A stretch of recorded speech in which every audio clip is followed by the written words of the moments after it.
another story. Once upon a time, a little boy named Almanzo lived on a big farm in the New York countryside. Almanzo lived on the farm with his father, his mother, his big brother Royal, and his big sisters Eliza Jane and Alice. It was wintertime on the farm and the air was still as ice. The farmhouse roof was covered with snow and great big huge icicles hung from the eaves as Almanzo and Royal hurried to the big barn to start their chores. Here they're going out to the barn. Almanzo always went first to the horses to touch their velvety noses. The horses all knew Almanzo, and their eyes shone softly when they saw him. How he longed to run his hands along their smooth necks. But father did not think Almanzo was old enough to take care of the horses yet. So Almanzo put on a barn frock over his good school clothes and went to help Royal make clean beds for the cows and the oxen and the calves and the sheep. They didn't have to make beds for the hogs because the hogs make their own beds and they keep them clean. In one stall were Almanzo's own two little calves. One calf had a white spot on his forehead and his name was Star. The other calf was bright red all over and Almanzo called him Bright. Almanzo scratched around their little horns because little calves like to be scratched around their horns. Next it was time to do the milking. Almanzo took his own milking stool and he sat in Blossom's stall to milk her. Swish, swish. The milk streamed into the pail while the cows crunched their carrots and the barn cats purred.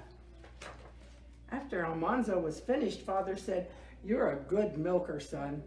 Almanzo kicked at a straw on the floor. He was too happy to say anything.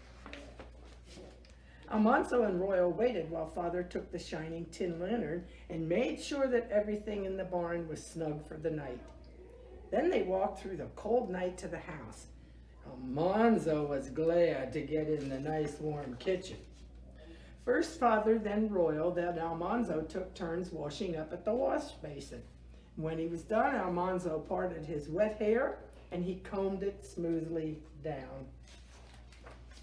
The kitchen was full of skirts swirling all around.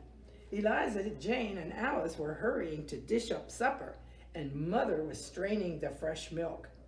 The salty brown smell of ham frying was making Almanzo really hungry. Finally, Mother brought the big platter of ham into the dining room, and supper was ready. Father filled all the plates with food.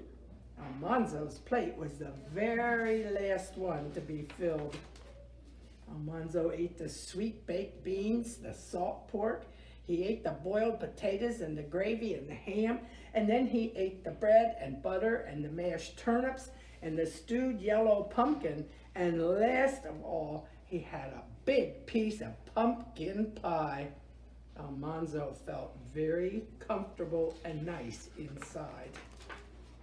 After supper, father brought a big pitcher of cider and a pan of apples up from the cellar, and Royal popped some popcorn over the coals in the iron stove.